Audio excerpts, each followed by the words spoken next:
গোলাপ ডিজাইন বেশ জনপ্রিয় এবং ভাইরাল একটি ডিজাইন হচ্ছে এই গোলাপ ডিজাইন। গোলাপ ডিজাইনের সম্পূর্ণ ডিজাইনটি আজকে আপনাদের সাথে এঁকে দেখাবো এবং সেই সাথে কিছু টিপস শেয়ার করব। আশা করি আপনাদের উপকারে আসবে। পুরো ভিডিওটি না টেনে দেখতে থাকুন এবং আমার কথাগুলো শুনতে থাকুন। আশা করি আপনাদের উপকারে আসবে ইনশাআল্লাহ। আসসালামু আলাইকুম, আমি ফাতেমা। আমার নতুন একটি নকশি কাঁথা ব্লগ ভিডিওতে জানাই অনেক অনেক স্বাগতম। গোলাপ কিভাবে ড্রয়িং করতে হয়, গোলাপের ডিজাইনটি সম্পূর্ণটা কিভাবে ফুটিয়ে তুলতে হয় নকশি কাঁথাতে, সেটাই আজকে আপনাদেরকে দেখাবো। আশা করি আজকের ভিডিও থেকে বেশ কিছু জিনিস শিখতে পারবেন। দেখতে পাচ্ছেন আমি অলরেডি এখানে গোলাপের ডিজাইনগুলো এঁকে নিচ্ছি এবং নিয়েছি। আর একটা গোলাপ আমি এখানে ড্রয়িং করে নিচ্ছি। ঠিক মাঝ বরাবরে নকশি কাঁথার এই গোলাপ ডিজাইনটি এঁকে নিতে হয়, আর সেটাই আমি আপনাদেরকে এঁকে সম্পূর্ণ ডিজাইনটি দেখানোর চেষ্টা করব। এই গোলাপ ডিজাইনটি মোটামুটি সকলেরই বেশ জনপ্রিয় একটি ডিজাইন। এর আগেও আমি বেশ কয়েকটা কাঁথা এই ডিজাইনে ড্রয়িং করেছি। গোলাপ ডিজাইনের মধ্যে সবচাইতে বেশি জনপ্রিয় হচ্ছে লাল কাপড়ের উপরে সাদা সুতোর ওয়ার্ক করা এই গোলাপ ডিজাইন। আমি মোটামুটি 50টার কাছাকাছি এই একই ডিজাইন ড্রয়িং করেছি। আবারও রিপিট কাস্টমার আপু আমার কাছ থেকে কিন্তু এই নকশি কাঁথার এই গোলাপ ডিজাইনটি ড্রয়িং করে নিলেন। গোলাপের এই ভাইরাল ডিজাইনটি আপনার কেমন লেগেছে অবশ্যই আপনার সুন্দর মতামত কমেন্টসে জানিয়ে যাবেন। দেখতে পাচ্ছেন আমি সুন্দর করে কয়েল শেপ দিয়ে পেঁচিয়ে চারপাশ থেকে সুন্দর একটা ডিজাইনের লুক ক্রিয়েট করছি। আর মাঝখানে একটুখানি ছোট ছোট করে দিচ্ছি একটু গোল গোল। আর সেলাইয়ের ক্ষেত্রে বলবো কাঁথা স্টিচ সেলাই অথবা বোতাম স্টিচ সেলাই দিয়ে এই গোলাপ ডিজাইনটি কমপ্লিট করলে কিন্তু অনেক বেশি সুন্দর হবে। এটাতে কোনো সমস্যা নেই। আপনার পছন্দ মতো একটা সেলাই সুন্দরভাবে দেবেন যাতে নকশি কাঁথার সেলাইয়ের মাপগুলো সব এক সমান এবং এক মাপের হয়ে থাকে। এখানে আমি 4টা গোলাপ এঁকেছি আর কয়েলের শেপ দিয়ে 4টা কর্নার সাইড থেকে এই সুন্দর ডিজাইনটি ড্রয়িং করে সম্পূর্ণ ডিজাইনের সাথে পাতা এবং লতা থাকবে। আশা করি আজকের ডিজাইনটি আপনাদের খুবই ভালো লাগবে। আর যদি ভালো লাগে শেয়ার করে পাশেই থাকবেন।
ঠিক মাঝখান বরাবরে চারপাশের 4টি গোলাপ এবং তার সাথে কয়েলের শেপ আকৃতি দিয়ে পাতার ঝাড় এবং লতা তার সাথে সুন্দর এই ফুলের ডিজাইন করে সম্পূর্ণ মাঝখানের ডিজাইনটি কমপ্লিট হয়ে গেছে আলহামদুলিল্লাহ। এবার একবারে 4টা কর্নারে যে 3টি করে গোলাপের ঝাড় থাকে সেটা কিন্তু আমি আপনাদেরকে ড্রয়িং করে দেখাবো। আশা করি আপনাদের ভালো লাগবে আজকের ডিজাইনটি যদি ভালো লাগে শেয়ার করে পাশে থাকার জন্য অনুরোধ রইল। আর এই রকম সুন্দর সুন্দর নকশি কাঁথার ডিজাইন এবং সেলাইয়ের ভিডিও পেতে চাইলে আমার চ্যানেলটাকে ভিজিট করতে পারেন। চ্যানেল ভিজিট করে চ্যানেলের ভিডিওগুলো যদি আপনার উপকারে আসে তাহলে সাবস্ক্রাইব করে পাশে থাকার অনুরোধ রইল। সাবস্ক্রাইব করে পাশে থাকা বেল আইকনটি প্রেস করে দিবেন, এতে করে নতুন নতুন ভিডিও আমি আপলোড করলে সবার প্রথমে আপনার কাছে নোটিফিকেশন চলে যাবে ইনশাআল্লাহ। গোলাপগুলো কিন্তু আঁকানো অনেক বেশি সহজ, আপনারা একটুখানি মনোযোগ সহকারে দেখলেই গোলাপটা এঁকে নিতে পারবেন। এই জন্য আমি একটুখানি কাছ থেকে সুন্দরভাবে আস্তে ধীরে ড্রয়িংটা করে দেখাচ্ছি। গোলাপ 3টি আঁকানো হয়ে গেলে আমি পাতার ঝাড় দিয়ে পুরো ডিজাইনটি কমপ্লিট করব। তো দেখতে থাকুন সম্পূর্ণ ডিজাইনটি।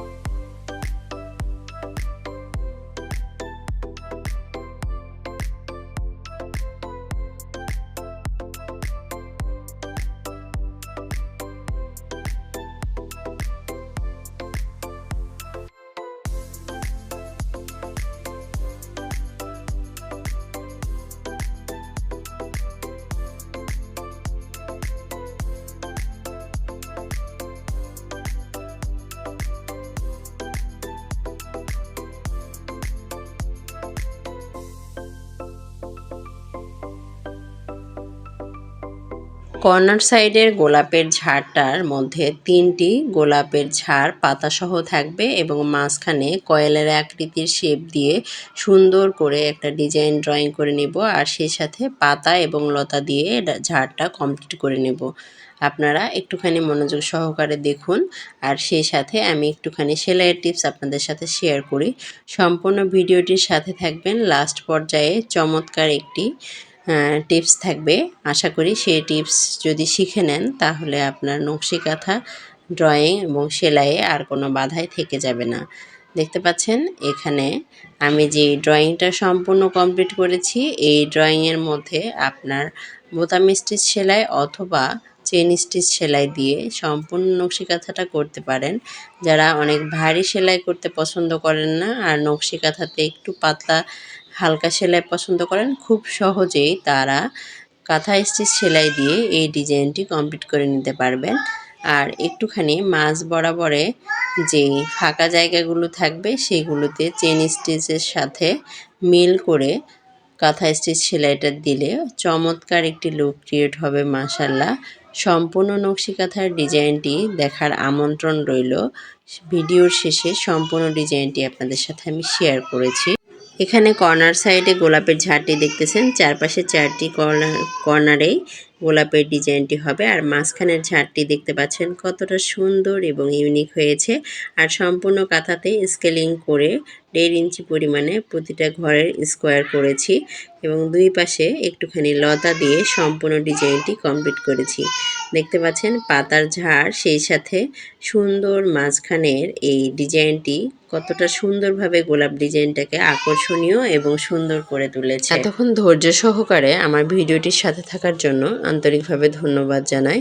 ভিডিও ভালো লেগেছে অথচ একটা লাইক দিতে ভুলে গেলে একটা লাইক দিয়ে ভিডিওটা কন্টিনিউ করবেন। 4 কোণা করে যে বক্সগুলো এঁকেছি সেই বক্সগুলোতে চেন স্টিচ সেলাই দিয়ে সুন্দরভাবে চারপাশে 4টি সেলাইয়ে দিয়ে একটা ফুলের মতো করে ডিজাইনটা কমপ্লিট করবেন এবং সেই সাথে কাঁথা স্টিচ সেলাই একটু হালকা করে দিবেন, তাহলে কাঁথাটা আরও বেশি চমৎকার এবং আকর্ষণীয় হয়ে ফুটে উঠবে। আর এখানে দেখতে পাচ্ছেন বাকি যেই ডিজাইনগুলো আছে সেগুলোতে কাঁথা স্টিচ সেলাই দিলেই হবে। বেশি ভারী এবং আকর্ষণীয় করতে চাইলে কাঁথা স্টিচ সেলাই শুধু না, সেই সাথে বোতাম স্টিচ সেলাইও দিতে পারেন। আজকের ভিডিও এই পর্যন্তই। সকলে ভালো থাকবেন, সুস্থ থাকবেন এবং অবশ্যই আমার চ্যানেলের সাথেই থাকবেন। গোলাপের ডিজাইনটি আপনার কেমন লেগেছে সুন্দর মতামত জানিয়ে যেতে পারেন।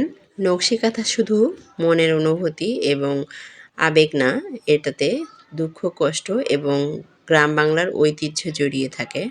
নেক্সট ভিডিও দেখার আমন্ত্রণ জানিয়ে আজকের মতো এ পর্যন্তই। আল্লাহ হাফেজ।